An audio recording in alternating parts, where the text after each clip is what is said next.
5 klase ng tao na sisira ng buhay mo. Number 1, user-friendly. Ang pagmamahal nila ay nakadepende sa pakinabang nila sa'yo.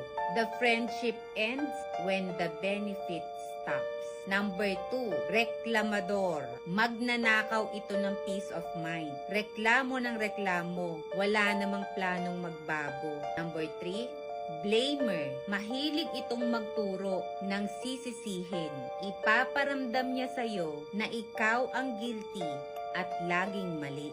Number 4, competitor. Good sa kanila na makita kang nagsusumikap. Pero ingat ka kasi ayaw na ayaw nila na malalampasan mo sila. At number 5, abusado.